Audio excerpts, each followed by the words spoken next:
Okey, Assalamualaikum warahmatullahi wabarakatuh. Salam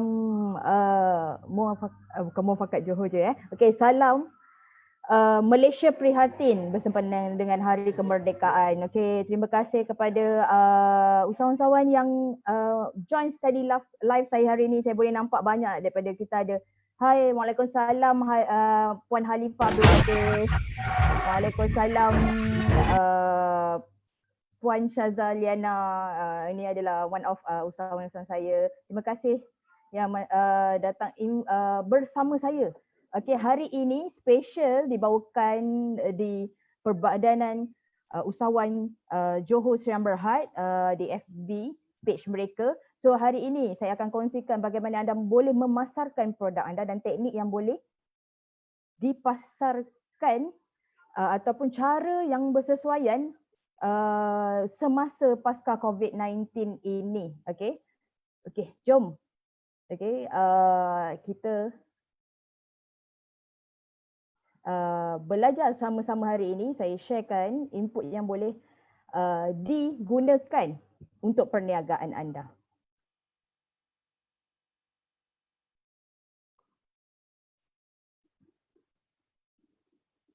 Okey, sebelum tu saya ingin share sedikit berkenaan siapa sejarah dan siapakah saya.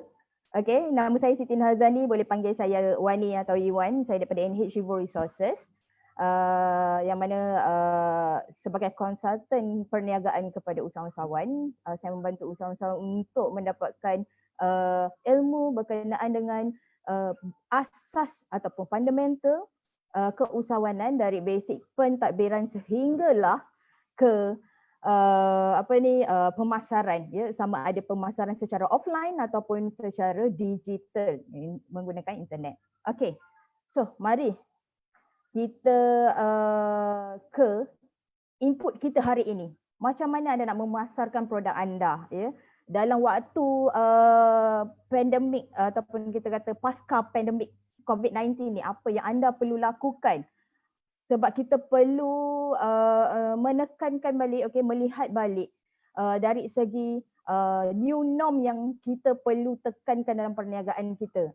Kita bukan lagi boleh menjalankan pemasaran seperti dahulu sebelum COVID-19, tapi kita perlu aplikasikan new norm dalam perniagaan kita. Apa teknik yang perlu digunakan, apa yang perlu kita lakukan dahulu sebelum kita melakukan pemasaran. Okey, jom. Okey, mari bersama-sama dengan saya kita belajar. Orang kata buka buku semula, kita amati berkenaan dengan fundamental yang sebenarnya kebanyakan daripada kita tertinggal. Okey. Ini benda yang paling penting lah. Okey. Adakah anda mempunyai visi, misi dan nilai dalam syarikat anda? Pernahkah anda orang kata duduk menilai dari segi apa sebenarnya matlamat jangka panjang yang anda ada? Okey, mungkin ada usahawan yang bersama dengan saya hari ini tidak pernah buat visi, misi dan nilai dalam perniagaan dia. Mungkin sebelum ni dia nampak ada satu peluang perniagaan. Okey, saya ambil peluang perniagaan ini, saya buka perniagaan ini dan just fokus dengan jualan dan keuntungan, tapi dia tak melihat balik kepada asas keusahawanan tu sendiri, di mana setiap perniagaan mesti dan perlu ada visi, misi dan nilai. Iaitu maksud saya di sini, visi bermakna apa sebenarnya tujuan anda, okey, membuka perniagaan anda dan ke mana anda nak bawakan perniagaan anda ini. Okey, cuba bayangkanlah anda jual contoh perniagaan goreng pisang. Anda nak bawa perniagaan goreng pisang ni ke mana? Apa visi anda? Target anda yang besar. Okey. Contohnya saya ada usahawan yang menjual keropok leko. Sebelum ni dia hanya fikir keropok leko yang dijual itu hanya dan dihasilkan itu hanya dijual dan fokus pasarannya hanya di Johor dan Malaysia.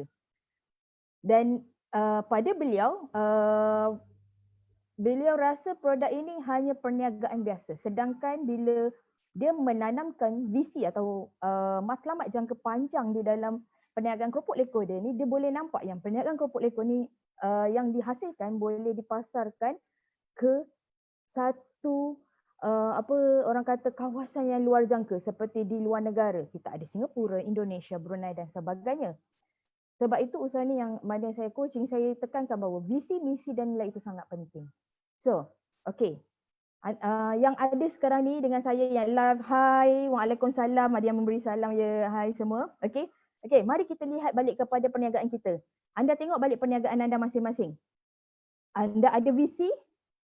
Okay. Anda ada matlamat jangka panjang untuk perniagaan anda? Ada tak letak spesifik timing ataupun spesifik tempo untuk anda capai visi anda tu? Ada tak?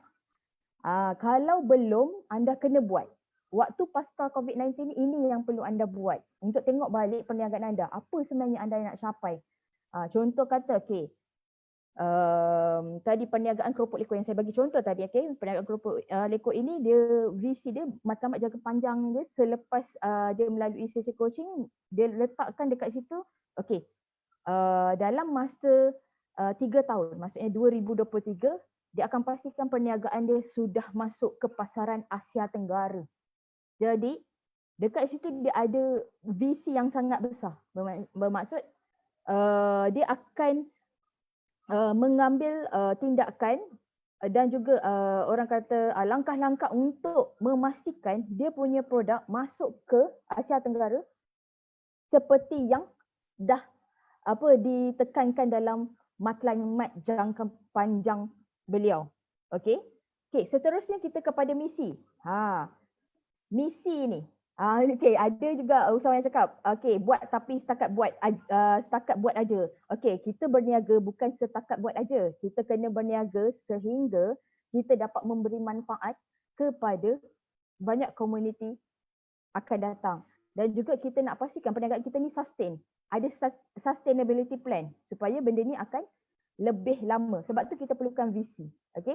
Kemudian kita pergi ke misi. Okay? Misi ni adalah satu matlamat jangka pendek yang akan menyokong visi. Bermakna apa yang anda perlu lakukan, okay? Misi yang kecil-kecil ini, okay? Kemudian misi ini akan juga membantu untuk anda mencapai visi. Jadi apa yang anda perlu buat, okay, adalah menyenaraikan misi-misi untuk memastikan anda capai visi anda. Bermakna contoh, okay, saya bagi contoh tadi keropok lekor, okay, visi dia untuk pergi ke Asia Tenggara pada tahun 2023. So apa misi yang dia perlu buat? Dia perlu buat adalah, pertama adalah dia akan buat R&D, okay, research and development untuk produk dia. Okay. Kemudian dia akan melakukan dari segi menaik taraf produk. Tadi selepas R&D, betul, dia akan menaik taraf produk dari segi pembukusan, dari segi ingredient yang digunakan, sebab kita nak cut costing. Bila anda nak pergi ke pasaran luar negara, anda perlu dapatkan ingredient direct kepada supplier dengan harga kos yang sangat rendah. Okay, that's why kita perlu untuk melalui misi-misi ini untuk mencapai visi itu. Okay, kemudian ini yang paling penting juga, nilai ataupun satu prinsip yang diterapkan dalam syarikat perlu ada dalam syarikat kita. Okey. Kita biasa dengar banyak tagline-tagline yang sebenarnya diambil daripada prinsip perniagaan yang syarikat-syarikat ini terapkan. For example, anda boleh dengar atau pernah melihat berkenaan dengan hitam keunggulan. Okey. Okey, hitam keunggulan mungkin diletakkan pada trademark. Sebenarnya ada juga syarikat menggunakan trademark yang ini, okey, ataupun slogan ini, okey, sebenarnya adalah prinsip perniagaan dia dekat situ yang diletakkan. Nilai dalam perniagaan tu diletakkan sebagai slogan di logo ataupun slogan, orang kata di bahagian logo dia ada dua jenis brand logo, maksudnya logo produk dan juga logo syarikat. So ada yang letakkan slogan di situ. Jadi prinsip dalam perniagaan ni perlu. So anda nak letak nilai anda tu, contoh kata kalau produk keropok lekor tadi, dia boleh letak dari segi kualiti, dia boleh letak dari segi yang dia nak terapkan, prinsip yang diterapkan adalah original, maksudnya asli, dan juga inovasi. So kualiti, inovasi, asli. So ini prinsip yang diterapkan dalam produk dan juga perniagaan itu sendiri. Bermakna dalam konsep temanya nanti dalam perniagaan dia, even office dan sebagainya, prinsip ini diterapkan sekali. Okay. So 3 perkara ini sangat penting dalam perniagaan anda. Untuk anda lihat balik, simak balik. Okay. Visi, misi dan nilai dalam perniagaan anda. Sebab 3 benda ni ramai yang tertinggal. Kebanyakannya adalah usahawan Bumiputera. Sebab kebanyakan usahawan Bumiputera dia fokus kepada ada peluang untuk berniaga, ambil peluang ini dan terus pergi berniaga. Betul? Bukannya mengkaji balik, okey, apakah perniagaan ini akan membantu dia menjana pendapatan sehingga 5, 10 tahun, 20 tahun, 100 tahun dan sebagainya. Okey. Seterusnya kita pergi kepada langkah-langkah perancangan pemasaran pasca COVID-19. Okey. Ini saya tahu ramai yang tidak ambil kisah ataupun mungkin tak tahu macam mana sebenarnya nak bangkit daripada pasca COVID-19 pandemik yang berlaku sekarang ini. Ramai yang masih orang kata mencari-cari jalan yang terbaik untuk menetapkan perniagaan tu ataupun orang kata survive dalam perniagaan. Okey, ini antara langkah-langkah yang saya dah senaraikan. Iaitu pertama adalah mengenal pasti permasalahan yang wujud disebabkan oleh COVID-19 pandemik dan apakah keperluan yang diperlukan oleh bakal pelanggan anda. Okey, maksud saya macam ni ya. Okey. Bila COVID-19 terjadi, apakah permasalahan yang timbul?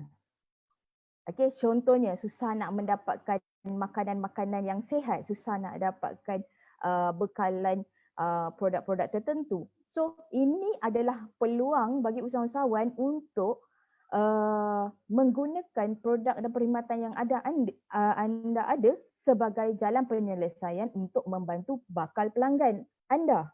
Jadi, permasalahan yang ada ni memang kita dapat lihat. Kebanyakan usahawan dia rasa contoh selepas melalui sesi situasi yang di mana kita tak boleh bergerak ke mana-mana during the MCO, ada yang terus rasa waktu MCO COVID-19 tak boleh buat perniagaan apa-apa langsung. Okey, barang tak berjalan. Okey, tak ada sales, tak ada income. Okey, begini, ya, kita semua melalui benda yang sama, bukan negara kita saja tapi dia global. Konsepnya adalah dia global crisis. Jadi apa yang anda perlu buat adalah kaji balik, mengenal pasti balik permasalahan lain yang wujud semasa COVID-19 yang mana anda boleh gunakan produk anda untuk membantu menyelesaikan ataupun orang kata satu alternatif menyelesaikan permasalahan yang dihadapi oleh bakal pelanggan. Okay, that's why anda kena tengok balik situasi sekarang. Banyak sebenarnya usahawan boleh ambil peluang untuk membantu bakal pelanggan dari segi penyelesaian masalah mereka. Okay. Yang kedua, membuat penstrukturan semula pengurusan. Semakkan status penjenamaan anda. Maksud apa yang saya ingin sampaikan di sini adalah penstrukturan semula pengurusan. Anda tengok balik ya masa memula anda buka SSM. Okay. Macam saya punya experience, pengalaman saya deal dengan beberapa usahawan, menti saya yang mana dia terlupa berkenaan dengan dokumentasi asas dia iaitu SSM dan juga dokumentasi perasawanan dan sebagainya yang mana sudah expired. Saya ada usahawan yang dah SSM dah expired sebab sebelum COVID-19 dia sibuk berniaga, buat manufacturing, sales, pemasaran, tapi dia tak fokus kepada bahagian pentadbiran. Jadi masa during pasca COVID-19 ni anda kena tengok balik pengurusan dalam syarikat anda dan tengok balik setiap dokumentasi yang kita ada, adakah ia sudah expired. Semak balik semua ini, kemudian anda perlu tengok status penjenamaan anda. Adakah penjenamaan yang anda gunakan sekarang ini okey atau tidak?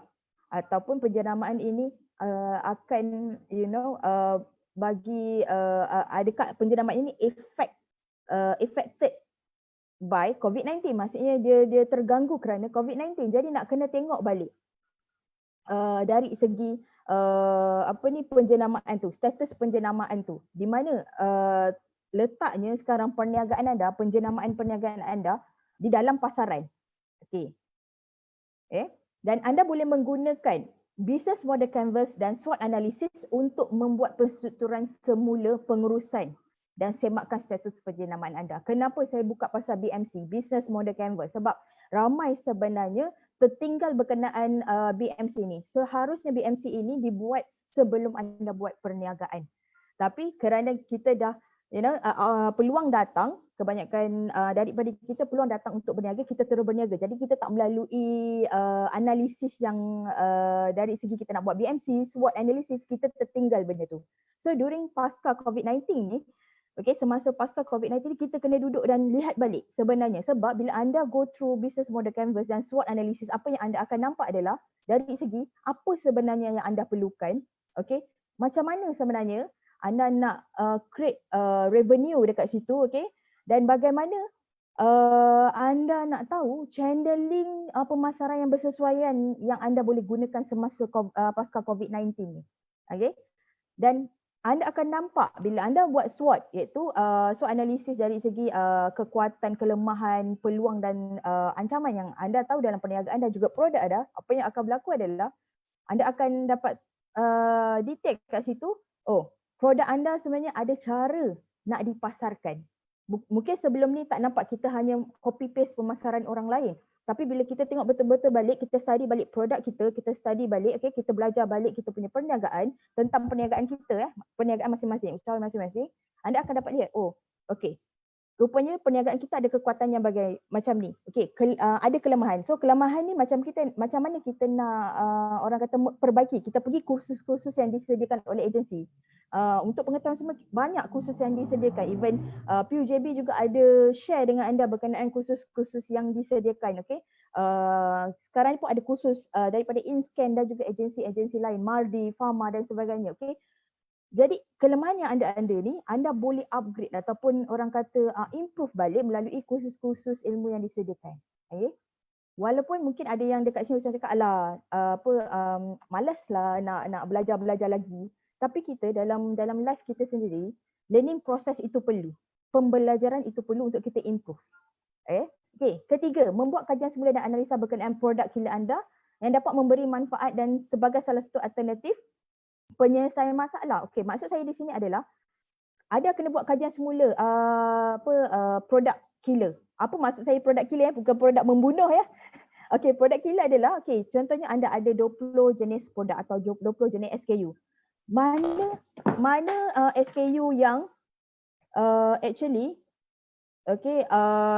dia memberi income yang lebih ataupun jualan yang lebih daripada produk-produk yang lain.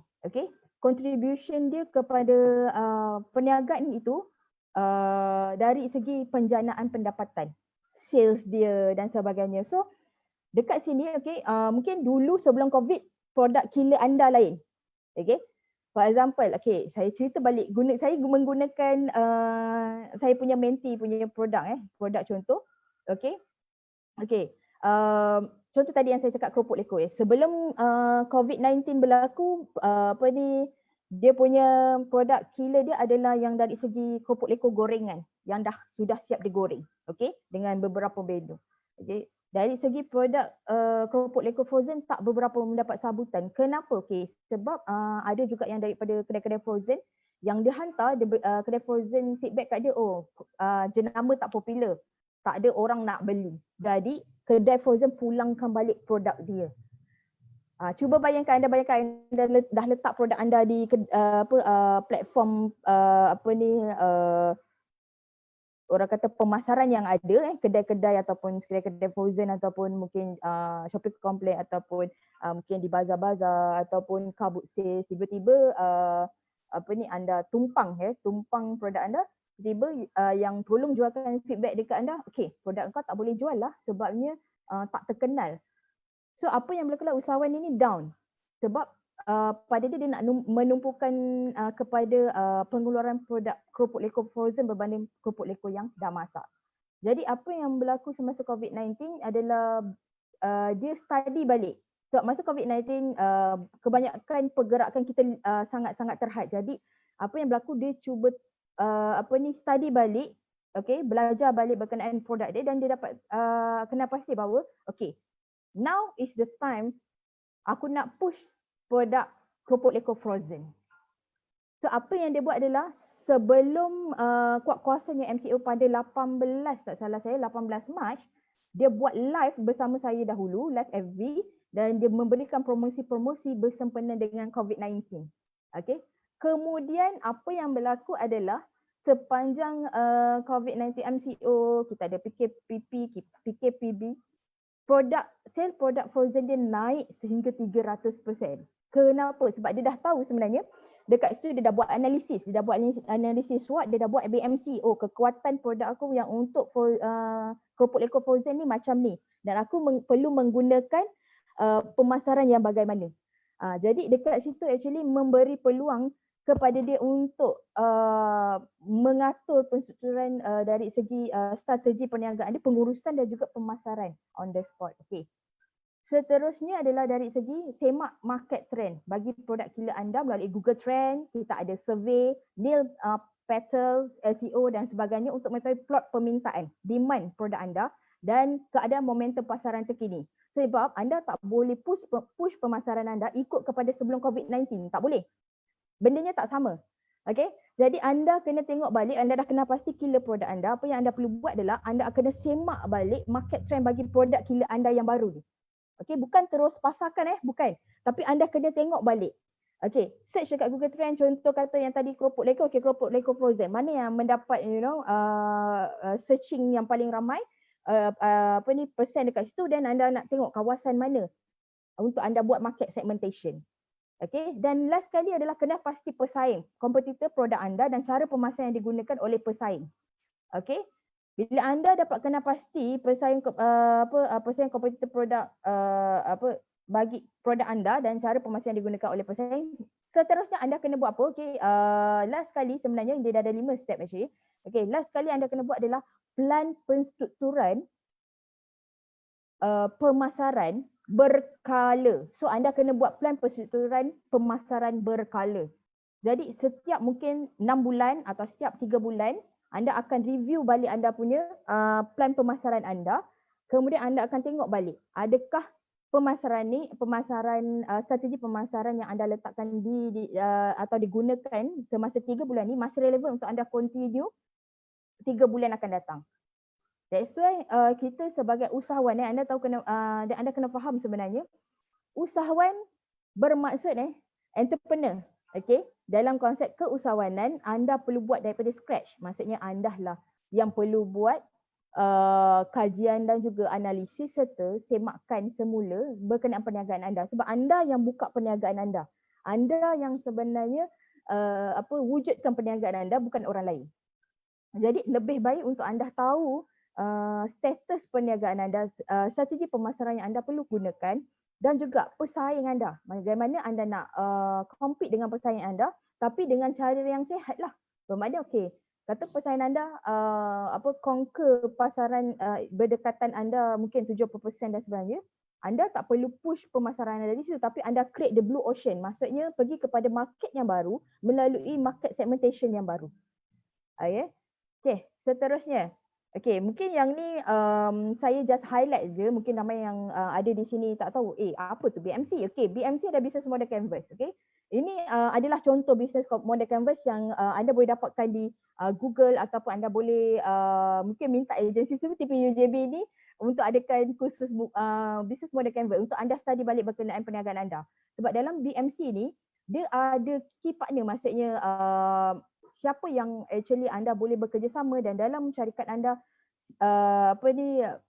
contoh kata anda ada shareholder ataupun anda ada partner dalam perniagaan anda, mana yang boleh contribute dalam perniagaan anda juga. Maksudnya memberikan manfaat kepada perniagaan anda bersama-sama untuk memberi manfaat kepada pelanggan. Jadi anda nak tengok key partner tu siapa, supplier anda siapa. So business model canvas ni sangat-sangat perlu. Sebab dalam bila anda tengok struktur business canvas ni, dia ada key partner, dia ada key activity, key resources, value, proposition, customer relationship, channel, customer segment, and then you ada cost structure yang merupakan pengiraan costing dan revenue stream. Bermakna revenue stream adalah dari segi punca-punca generate, maksudnya income generate, maksudnya dari situ pendapatan, macam mana anda nak menjana pendapatan, menggunakan platform yang mana. Okey. Okay, ini saya hanya pergi secara simple saja untuk BMC dan satu lagi SWOT. Okey, yang SWOT analisis inilah dia. SWOT analisis, okey, anda kena study balik not only SWOT analisis dalam perniagaan anda tapi juga pada produk. So you kena tahu anda punya kekuatan anda, kelemahan produk anda. Okey, dari segi peluang untuk produk anda juga ancaman pada produk. Mungkin dari segi bottling, maksudnya pembungkusan, dari segi penjenamaan yang anda gunakan dan sebagainya. So kalau kita lihat dari sini ramai yang tak buat SWOT ni. So nak buat SWOT ni tak lama sebenarnya. Anda ambil masa setengah jam. Okey, yang biasa lama tadi BMC. Okey, kadang-kadang boleh ambil 1 hari, 2 hari, mungkin seminggu. Tapi macam SWOT ni dia dalam 10 hingga 30 minit untuk anda selesaikan SWOT ni berkenaan perniagaan anda, at the same time untuk produk. Jadi bila anda go through SWOT tu, anda tahu ada kelemahan produk yang anda kena naik taraf. Okey, mungkin dari segi pemasaran, pembungkusan dan sebagainya. Dari segi costing juga, kadang usahawan kita tertinggal berkenaan costing. Okey, dia buat harga pun dia tak kira costing sebenar. Okey, dia tak masukkan dari segi kos yang dia dah keluarkan, seperti for example macam petrol. Untuk dia pergi beli barang, dia menggunakan petrol. Jadi kos petrol tu dia tak masuk dalam costing dia, sebab dia tak pernah melalui dari segi pembelajaran macam mana nak buat costing asal produk untuk dapatkan harga runcit. Jadi usahawan sebenarnya perlu buat costing balik berkenaan produk anda, dan kena pasti sebenarnya harga yang bersesuaian yang dah diinkludkan dengan keuntungan 30%. Okey. Okey. Seterusnya, okey. Yang ini yang saya suka tekankan dalam kursus-kursus saya dan juga kepada usahawan saya, iaitu anda betul ke kenal produk atau perkhidmatan killer anda. Maksudnya tadi saya ada cerita, contohnya anda ada 25 SKU, 25 produk. So dalam 25 produk ni, mana produk killer anda? For example, kita ada brand yang produk yang besar-besar seperti Nestle. Killer produk dia kalau di Malaysia adalah Milo, betul? Apa-apa pun dekat Malaysia orang akan sebut pasal Milo. Actually Milo is minuman koko, betul? Minuman coklat, minuman koko atau minuman coklat, right? So ramai orang tetap panggil minuman coklat ataupun minuman koko sebagai Milo, walaupun jenama dia lain. Kenapa dekat situ? Because Milo is one of the killer product untuk Nestle. So untuk perniagaan kita tengok balik apa killer produk untuk perniagaan kita. Dalam 25 SKU, mana satu yang killer produk, okey? Dan anda kena tahu killer produk, kalau yang ada kat sini yang membuat perkhidmatan pun sama. Daripada senarai mungkin anda ada 10 perkhidmatan. Contoh anda daripada industri beauty, okey? Anda ada buat perkhidmatan dari segi facial, ada normal facial, ada special facial treatment, ada needling, ada apa lagi, diamond peeling dan sebagainya. Okey, senarai services perkhidmatan anda tengok balik. Mana satu adalah killer perkhidmatan anda. Okey, killer produk tak semestinya untuk produk saja, perkhidmatan pun sama. Jadi dekat situ, okey, anda tengok balik. Dalam banyak-banyak ni, mana satu killer produk atau perkhidmatan anda. Kemudian anda kena study balik kenapa anda pilih produk ataupun perkhidmatan ini sebagai killer. Why? Kenapa? Mesti ada sebabnya, sebab semua perniagaan yang mengeluarkan produk mesti ada sejarah di sebalik pengeluaran produk itu. Sejarah penceritaan. Contoh, saya ada satu usahawan yang membuat menghasilkan minuman asalnya minuman jamu. Sekarang kita dah naik taraf kepada minuman herbal drink. Okey, herbal drink, minuman herbal, yang mana sejarah penceritaan dia adalah dari segi kenapa dia hasilkan produk herbal drink, because dia adalah salah seorang pesakit yang ada ketumbuhan sis dalam peranakan dia, dan dia mencari alternatif untuk menyelesaikan masalah dari segi penyakit yang dihadapi tu, dan dia kalau boleh dia nak elakkan untuk operation. Jadi dengan ilmu yang dia ada dari segi pengetahuannya berkenaan dengan herba-herba, so dia dapat menghasilkan herbal drink. Produk herbal drink ni, dia juga consume herbal drink tu, minum, dan hasilnya alhamdulillah sis dia baik. Bila sis dia baik, dia keluarkan, dia cuba komersialkan produk herbal drink dia, dan alhamdulillah herbal drink dia beliau sekarang ni telah mendapat sambutan bukan hanya pada pasaran Melayu tapi pasaran bukan Melayu. Jadi kat situ pasaran dia meluas, dia kaji setiap satu tu. Dan kenapa pilih produk tu? Because ada sejarahnya. Dan benda tu juga adalah testimoni bagi perniagaan dia dan produk dia. Okay? Okay. Seterusnya, apa istimewanya produk dan perkhidmatan yang anda pilih sebagai killer produk atau killer perkhidmatan ni? Apa istimewanya? Okay, tadi kenapa pilih dia? Why? Why? Now, apa? What? Apa keunikan atau keistimewaan produk yang anda pilih tu? Anda kena kenal sebenarnya. Anda kena sayang perniagaan dan produk anda. Okay, kalau anda buat perniagaan yang dari segi konsepnya perkhidmatan, services, anda kena sayang dia. Anda kena tahu sebenarnya kekuatan produk anda tu sendiri, perkhidmatan anda sendiri. Kenapa? Apa istimewa dia? Okay, anda kena senaraikan sebab bila anda study balik berkenaan produk anda, okay, contoh produk anda yang tadi saya kata berkenaan contoh yang saya guna tadi, herbal drink. So, dia kena belajar balik dari segi ingredient yang digunakan tu. Apa keistimewaan setiap ingredient yang digunakan? Kalau dia kata dia menggunakan 10 herba, setiap herba tu anda kena buat kajian. Anda kena search apa kelebihan dia, apa function dia dekat situ. So, anda setiap kelebihan dan juga keistimewaan yang anda tahu dan function yang anda tahu berkenaan setiap ingredient yang anda gunakan tu, anda boleh jadikan sebagai keistimewaan atau manfaat yang anda boleh berikan kepada customer anda. Okay. Seterusnya, macam mana anda nak jaga dia? Okay.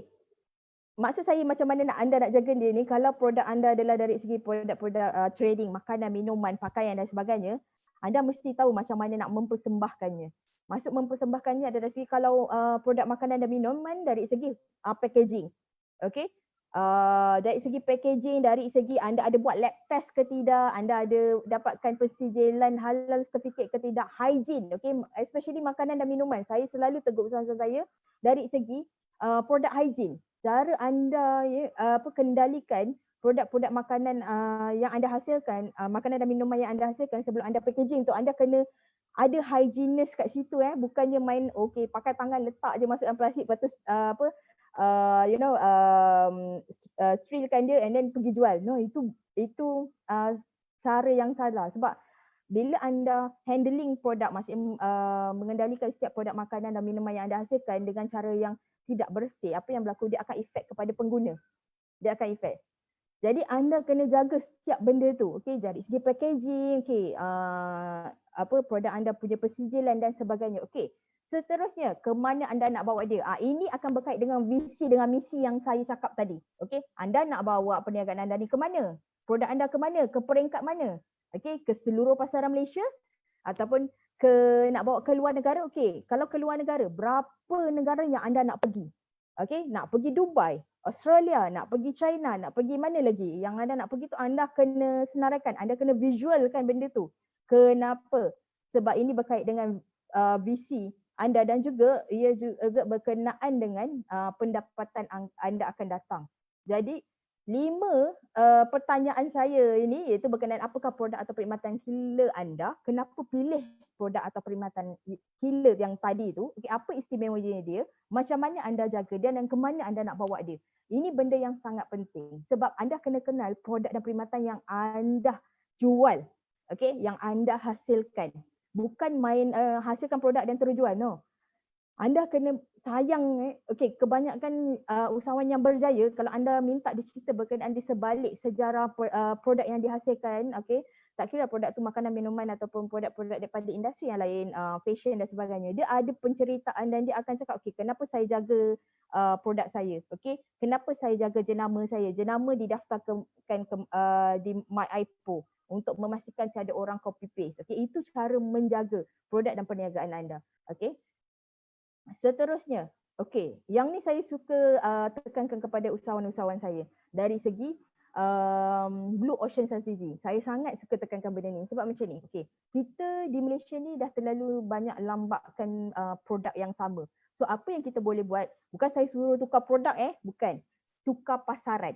Maksud tukar pasaran tu adalah dari segi anda create atau wujudkan satu pasaran demand yang baru dari tempat yang baru. Tapi sebelum anda buat itu, anda perlu ada kajian. Okey, dekat slide yang saya tunjuk ini, saya ada letakkan dari segi apa bezanya Blue Ocean Strategy Okay, dengan strategi red ocean strategi. Bezanya adalah anda boleh tengok kalau red ocean strategi bersaing dalam ruang pasaran sedia ada, okay, menewaskan persaingan, mengeksploitasi permintaan yang sedia ada. Okay, seperti yang saya cakap, bila terlalu banyak produk yang sama, dia versus each other dan diorang akan bermain harga di situ.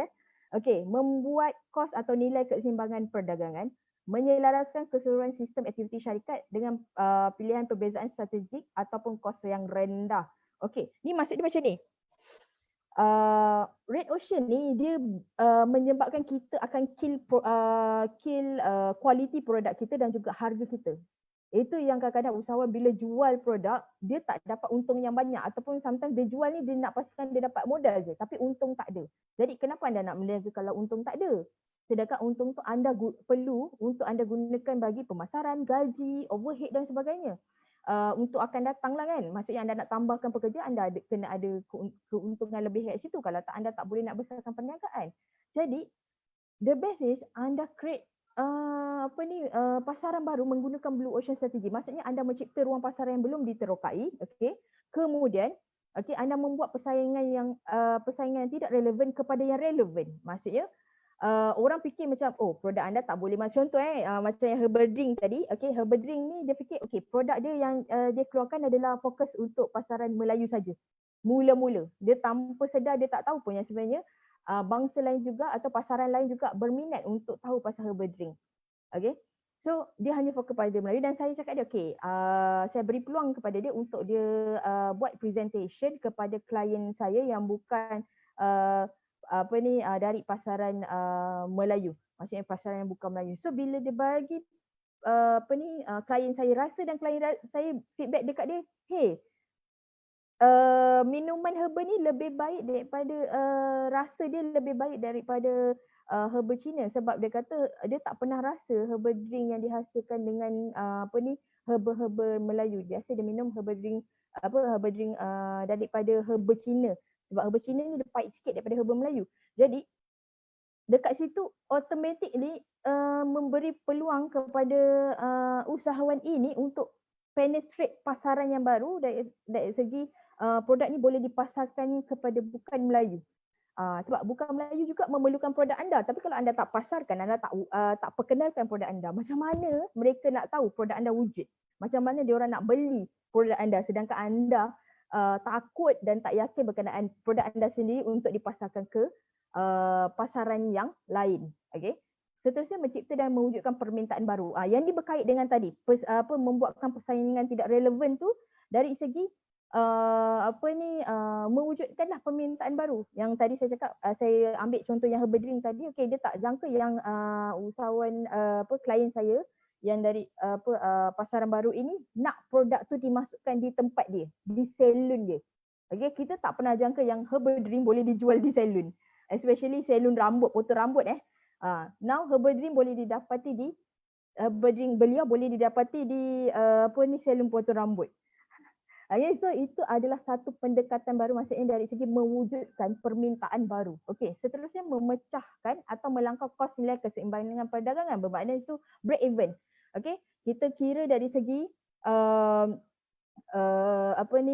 produk-produk yang dihasilkan itu dan kita kira setiap costing, betul. Okey, dan kita kat situ akan tengok harga runcit kita yang bersesuaian tu macam mana. Okay, kita nak tengok nilai keseimbangan perdagangan dari segi ada untung atau tidak. Jadi rugi bila anda berniaga tiada untung sebab anda akan bear cost dekat situ. Okay, seterusnya menyelaraskan keseluruhan sistem aktiviti syarikat dalam usaha mencapai perbezaan dan kos rendah. Okay, yang ini maksudnya setiap aktiviti syarikat tu anda akan kira balik costing dan at the same time setiap costing yang anda guna tu anda akan masukkan di dalam harga costing anda sebelum harga costing ini dinaikkan harga diberi tambahan 30% untuk harga runcit. Mesti setiap perniagaan mesti ada kira harga runcit persen keuntungan sebelum kita mendapat harga runcit. So dekat situ keseluruhan sistem aktiviti syarikat anda perlu tengok untuk Blue Ocean. Adakah bersesuaian atau tidak untuk pasca COVID-19 ni. Okey, yang ni yang saya suka tekankan dari segi market segmentation ataupun segmen pasaran, okey. Okey. Kita kena lihat balik. Macam saya cakap tadi yang mula-mula buat analisa dari segi pemasaran, dari segi penstrukturan, penstrukturan pengurusan dan apa teknik yang anda nak gunakan sebagainya. Okey, anda kena berpatah balik kepada market segmentation juga. Maksudnya segmen pemasaran, segmen pasaran anda. Anda nak fokus produk killer anda yang baru ni ke pasaran yang mana satu. Okey. Sama ada anda nak tengok daripada segi market segmen yang dari segi geografi ataupun demografi ataupun psikografi atau behavior. Maksudnya dari segi anda punya karakteristik lah kat situ, dan anda boleh tengok saya senarai kat situ.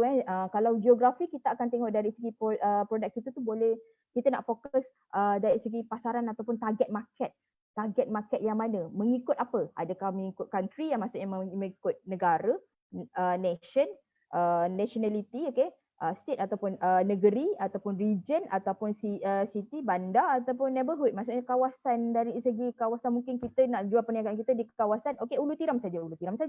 Itu adalah neighborhood. Kalau anda rasa city, bandar, mungkin anda nak pergi pasarkan produk anda ke Bandar Muar, ke bandar mungkin ke Bandar Batu Pahat dan sebagainya. Ataupun kalau anda nak pergi region maknanya produk anda tu anda nak pasarkan kepada customer di bahagian region. Means that kalau selatan, so anda fokus kepada customer di Melaka, Negeri Sembilan dan Johor jugalah. Macam tu. Okay, kalau kita tengok daripada segi demografi, market segmentation demografi ni, kita boleh tengok daripada segi anda nak pasarkan produk anda fokus kepada customer yang macam mana, dari segi mungkin umur ataupun dari segi gender dia, sama ada female atau male. Okay, dari segi family, adakah anda nak fokus kepada B40 atau anda nak fokus kepada elite family, ataupun anda nak tengok kepada education yang SPM, yang bukan SPM dan sebagainya, atau anda nak tengok daripada range income, pendapatan, daripada pendapatan yang kecil atau yang besar ataupun yang sederhana. Okey. Daripada segi market segment seterusnya adalah psikologi, psikografik. Okey, psikografik. So psikografik ini daripada lifestyle yang kita tengok. Kita ada yang jenis yang lifestyle dia suka Korean style sebagainya. So mungkin produk tu akan ikut kepada sikit yalah, generasi masa kini lebih kepada Korean style, kepada pop style. So yang tu kita akan tengok balik. Psikografi tu kita nak bawa produk kita ni boleh memenuhi market yang kita nak fokuskan ni lah. Okay. Seterusnya behavior. So kalau behavior tu dari segi kita nak tengok daripada segi status pelanggan kita ni macam mana ataupun rate dia, dari segi attitude ataupun dari segi perwatakan ataupun boleh kita kata nilai yang kita tengok kepada customer kita untuk kita tawarkan. Depends on behavior customer itu. So market segmentation ni ada yang pernah usahawan saya tanya kepada saya, market segmentation ni Cik Wan ni bukan untuk online marketing saja ke? Kena buat untuk offline marketing. Yes, market segmentation dia tak kira sebenarnya sama ada anda nak gunakan untuk offline atau online. Market segmentation tu perlu untuk perniagaan kita, untuk anda kena pasti market pasaran dari segi pasaran customer, pasaran pelanggan anda tu mana satu anda nak fokus, anda kena tahu benda tu. Okey. Seterusnya, ini yang saya nak suka untuk share dengan anda. Ramai orang tak tahu sebenarnya kita ada 3 jenis bukan pelanggan yang kita kena fokus. Kalau kita ikut kepada Blue Ocean Strategy, kita akan link kepada 3 jenis bukan pelanggan ini, iaitu pertama adalah tier 1. Tier 1 maksudnya di tier yang satu tu adalah soon to be. Soon to be ni maksudnya customer yang akan datang ataupun bakal pelanggan anda, yang mana dia memang bukan pelanggan tapi dia dalam pencarian penyelesaian yang terbaik. Sebab tu saya cakap tadi di awal tadi, anda kena pasti permasalahan yang ada dekat Malaysia ni, orang kata khususnya, dan permasalahan tu adalah disebabkan oleh COVID-19. Jadi kat situ anda menawarkan penyelesaian masalah yang dihadapi oleh pelanggan, ataupun kita bagi alternatif penyelesaian masalah yang dapat membantu pelanggan. So tier 1 ni dia tahu produk anda, Tapi because dia tak dapat pastikan ada produk anda dapat menyelesaikan masalah dia atau tidak. So ini adalah tier 1 bukan pelanggan yang anda kena fokus juga. Okay. Tier kedua adalah refusing. Maksudnya, okay, kita ada situasi di mana okay, kawan-kawan kita tahu produk kita, tahu perkhidmatan kita, tapi dia refuse untuk menerima, okay, atau refuse untuk menggunakan perkhidmatan ataupun produk yang kita hasilkan. Okay. Maksudnya dekat sini sedar berkenaan kewujudan anda, tetapi tidak menggunakan perkhidmatan dan ataupun produk perkhidmatan atau produk anda, dan dia cuba untuk terima tapi menolak. Contoh dia cakap lah, produk kau ni mahal sangat lah, tak apalah aku cari produk yang sama tapi lebih murah. Okay, kita ada tier ni. Dan saya selalu ingatkan usahawan untuk tidak pergi kepada tier yang kedua ni. Because bila, okay, dia macam ni lah. Kita punya psikologi, bila terlalu banyak rejection, ada usahawan yang tak boleh terima. Jadi apa yang berlaku, dia rasa down. Jadi kita yang kuat boleh menerima, boleh teruskan untuk follow up klien yang ini. Tapi bakal customer yang inilah. Tapi kalau rasa benda ni akan demotivate you fokus kepada tier 1 dan tier ketiga. Okay? Tier ketiga ni paling penting. Okay? Tier ketiga ni adalah unexplore. Bermakna bukan pelanggan yang anda tak pernah terfikir, yang mana bukan pelanggan ini, unexplore ni akan jadi bakal pelanggan anda. Okay? Dan yang anda tahu, okay, anda rasa mereka mungkin tak menerima produk anda, tapi sebenarnya akan menerima produk anda. That's why tier 3 ni, unexplore ni sebenarnya tier yang jenis pelanggan bukan pelanggan yang kita kena fokus. Sebab jenis pelanggan ni yang kita kena buat awareness. Sebab sebenarnya usahawan bila dekat Facebook atau Instagram, dia banyak menjual daripada membuat awareness, maksudnya kesedaran berkenaan kewujudan produk dia.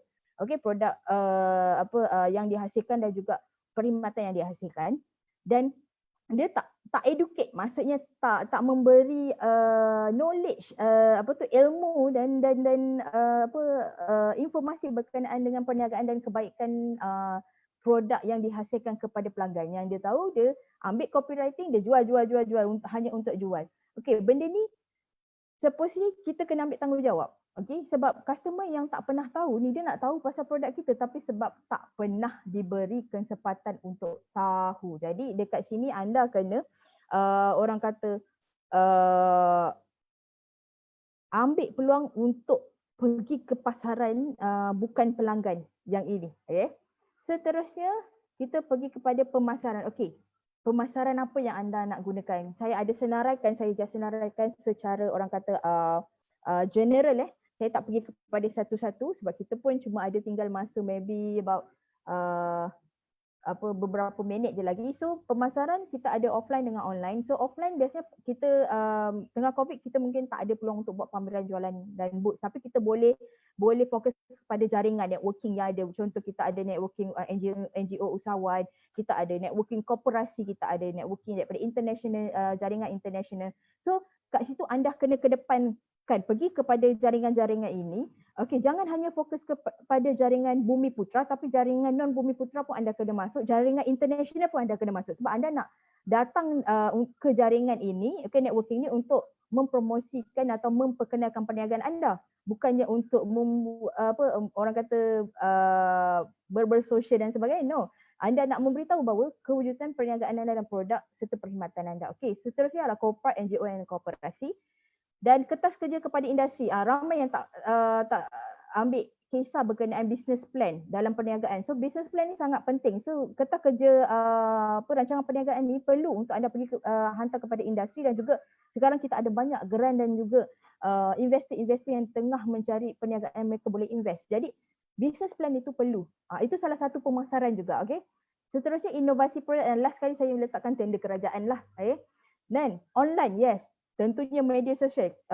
Untuk pengetahuan semua, kita bukan hanya ada 2-3 media sosial. Kalau ikutkan kita ada lebih kurang 37 hingga 57 medium media sosial yang anda boleh gunakan untuk pasarkan produk anda. Cuma anda kena tahu macam mana nak menggunakan, belajar cara nak menggunakan. Macam contoh kita WeChat. Kalau di Malaysia kita banyak gunakan untuk sosial, tapi sebenarnya WeChat adalah salah satu platform pemasaran yang anda boleh gunakan untuk pasaran perniagaan anda. Dekat situ ada WePay, dia ada WeChat, website dan sebagainya. Okay. Kemudian email marketing, yes, ramai yang fikir email marketing ni old school, tapi tak. Sebenarnya email marketing ni orang kata dia sentiasa ada evolution di situ yang mana boleh digunakan setiap masa. So email marketing anda tengok, kalau email marketing old school method, kenapa bonus link still lagi anda hantar email kepada anda untuk beritahu berkenaan promosi yang ada dan sebagainya. So email marketing sampai sekarang still relevant. Seterusnya adalah website, web page, landing page. Okay, bagi yang tak ada website, web page dan landing page, anda boleh buat dengan sendiri atau anda boleh hire, maksud anda boleh ambil external untuk strukturkan anda punya website, web page dan landing page. Seterusnya marketplace. Yes, sekarang paling banyak marketplace ada. Not only Lazada, Shopee, kita ada juga kalau di KL terkenal dengan Droppy, kita ada Droppy, kita ada kalau international kita ada eBay, kita ada Amazon, kita ada Wish dan pelbagai lagi platform marketplace dan e-commerce yang anda boleh gunakan. Not only anda fokus kepada satu. Saya ada usahawan yang meletakkan produk dia kepada 27 e-commerce, not in Malaysia saja tapi juga di luar negara. Okay. Ini adalah untuk actually mengenal memberi pengenalan kepada orang berkenaan dengan produk dia wujud di mana-mana, memberitahu kepada orang produk dia wujud di mana-mana, okey, dan boleh dapat di mana-mana, even dalam dunia digital. Okey, last sekali adalah affiliate. So sekarang macam Malaysia kita tak familiar sangat dengan affiliate, tapi di luar negara affiliate marketing sangat-sangat popular. Mungkin after this anda boleh belajar macam mana nak buat affiliate marketing untuk naikkan pemasaran produk anda, at the same time generate income lebih banyak di situ. Okay, seterusnya ini saya bagi sedikit input berkenaan anda boleh cari jadi search dekat Google berkenaan dengan top social media site yang anda boleh gunakan. Okay, dia ada, kita boleh tengok yes, tentunya Facebook yang nombor 1, kita ada YouTube, WhatsApp, Messenger, WeChat, Instagram, QQ, Qzone, TikTok, Sina, Weibo, Tumblr, Reddit, Twitter dan sebagainya. So actually kalau anda search, anda boleh gunakan sebenarnya platform yang anda mungkin ingat benda ni hanya untuk social, tapi sebenarnya juga untuk memasarkan bisnes anda. Okay, seterusnya adalah dari segi how to market a product, ini dalam konteks melalui internet. So yes, anda kena letakkan sedikit masa untuk buat research dan getting research dan juga untuk mengetahui avatar ataupun target customer anda. Okay, macam saya cakap tadi, awal tadi saya dah cakap macam mana anda nak mengenali customer anda. Okay, dari segi market segmentation, dari segi demografi, psikografi, dari segi geografi dan sebagainya. Okay, dan kena juga anda kena buat measure your result, maksudnya anda kena sentiasa tengok macam mana anda punya result marketing, adakah positif atau tidak, adakah relevan atau tidak. Anda kena tengok gambar yang anda gunakan dari segi anda nak marketing secara digital. Adakah gambar yang berwarna lebih baik daripada gambar tidak berwarna, adakah FB live yang anda gunakan itu anda gunakan dengan sebaiknya atau anda hanya highlight berkenaan penjualan je. Kenapa anda tak gunakan untuk beri awareness, beri kesedaran berkenaan wujudnya produk anda dan kelebihan, apa kelebihan produk yang anda ada, yang anda manufacture. And then dekat situ dia juga ada highlight berkenaan email marketing and live sales funnel, funnel jualan. Ada apa-apa Q&A, persoalan? Sebab saya tengok sini tadi saya tak pasti ada persoalan atau tidak. Boleh actually anda bagi soalan di sini ataupun anda boleh komen di FB Live yang ada ni. Mungkin kalau dah habis FB Live ni pun anda boleh komen dan tanyakan soalan kat situ. InsyaAllah saya cuba dapatkan soalan-soalan daripada BJB dan saya akan jawablah directly untuk anda.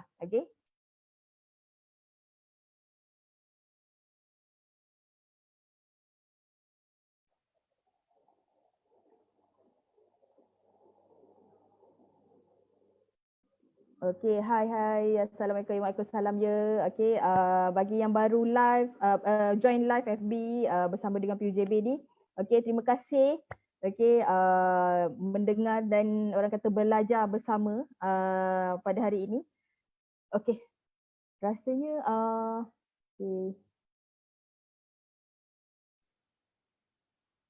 setakat ni saya rasa tak ada persoalan, tapi saya tak pasti di WhatsApp sebab ada yang WhatsApp personal dengan saya.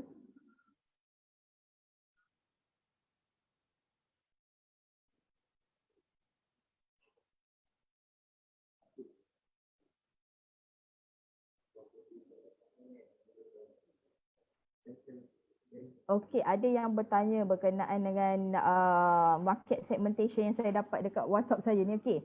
Dia tanya, okey, market segmentation tu macam mana kita nak buat? Okey. Market segmentation tu actually you kena tengok, okey, produk you sebenarnya you nak fokus kepada pasaran klien yang macam mana? Okey, contoh anda tadi saya ambil contoh yang herbal drink tu. Okey, fokus herbal drink ni anda nak pasarkan kepada siapa? Kepada customer yang mana, okey? Apa tujuannya? Sebab tu saya suruh anda buat analisis balik, okey? Study balik produk anda dan ingredient anda apa semuanya, dan anda kena tengok actually produk yang anda hasilkan ni, contoh herbal drink ni dia ada campuran-campuran herbal dan sebagainya, sesuai diminum oleh siapa? Okey, dulu herbal drink yang klien saya punya ni dia fokus kepada wanita, sebab tu dia asalnya nama dia jamu, okey? Nama dia jamu asam kunyit, air asam kunyit, lebih kurang macam tu, okey. Lepas tu saya cakap dengan dia, okey, apa bahannya? Dan bila kita study balik, okey, banyak sebenarnya produk jamu yang dah keluar waktu COVID ni. Jadi saya cakap dia tukar kepada herbal drink dan buatkan herbal drink tu fleksibel untuk diminum bukan saja wanita tetapi lelaki juga. Okay. Dan dekat situ bila dia tengok balik, oh wanita dan lelaki boleh minum produk herbal drink dia, at the same time dia tengok pula dari segi dia age, umur, range umur yang dia nak orang kata fokus untuk pasarkan. So dia fokus kepada umur 18 tahun hingga 45 tahun. Bermakna minuman herbal drink tu boleh diminum oleh umur yang 18 tahun hingga 45 tahun. Tapi itu target pasaran dia. Tapi katakanlah umur 65, orang yang 65 tahun pun nak beli, tak ada masalah, tak ada orang kata salah pun. Cuma pemasaran dia kepada target umur ini. Jadinya market segmentation tu kena adalah jika anda jual produk di tepi jalan pun, even anda jual burger tepi jalan pun, sebenarnya anda kena buat market segmentation juga. Kena buat. Sebab bila anda tahu market segmentation, anda tahu jenis marketing dan copywriting apa yang anda nak gunakan. Okay? Ayat yang macam mana, sebab bila anda tak tahu market segmentation anda, dia akan jadi ayat copywriting anda akan jadi general. Bila general, benda tu tak fokus. Jadi bila tak fokus, customer pun tak tahu makanan ni sesuai dia makan atau tidak. Jadi the best if you tahu market segmentation untuk produk you atau perkhidmatan yang you hasilkan, automatically tak ada masalah untuk you grab customer untuk closing. Macam tu Okey, saya rasa masa pun mencemburui kita dah nearly pukul 10. So in case ada persoalan lain pun anda boleh contact saya direct dekat nombor yang saya berikan tu, ataupun anda boleh email direct kepada saya, ataupun anda boleh pergi kepada FB saya sendiri, Siti Nurhazani. Actually anda boleh nanti tengok dekat profile lah. Ada di tag nama saya di situ, okay. So anything anda boleh tanyakan kepada PUJB. PUJB pun akan kalau anda tak nak tanya direct saya, anda boleh tanya kepada PUJB. PUJB also boleh sampaikan persoalan itu kepada saya. Saya akan jawabkan. Okay. Sampai di sini saja, okay. Semoga anda semua jangan give up dengan perniagaan yang anda hasilkan. Okay, anda dah usahakan selama ni untuk fight berkenaan perniagaan anda, produk anda. Teruskan belajar, bermakna sekarang ni banyak peluang actually anda boleh belajar untuk meningkatkan anda punya kualiti produk dan juga pengurusan perniagaan anda. So pergi belajar, okay, jangan berhenti belajar. Walaupun waktu COVID ni saya tahu banyak yang ada masalah dari segi tak ada income nak belajar. Actually banyak sebenarnya agensi juga ada menyediakan kursus-kursus percuma. Pergi je, okay, dapatkan ilmu tu dan terapkan. Pastikan ilmu yang anda dapat tu anda terapkan dan aplikasi dalam perniagaan anda. Jangan hanya belajar and then masuk tinggal kiri keluar tinggal kanan, rugi. Okay, rugi. So ilmu-ilmu yang anda dapat tu penting, okay. Dan okay, pastikan okay, anda-anda yang ada ni, okay, dapat memasarkan produk anda hingga ke international, tahap yang lebih besar, bermakna secara global. Okay, jangan fokuskan perniagaan anda untuk pasaran yang kecil sahaja. Okay, anda mesti ada cita-cita, tanamkan cita-cita anda untuk bawa perniagaan anda ke luar negara. Okay, jumpa lagi akan datang. Terima kasih pada semua. Yang baik itu dari Allah, yang buruk itu daripada saya. Okay, wabillahi taufiq wal hidayah. Wassalamualaikum warahmatullahi wabarakatuh. Selamat malam.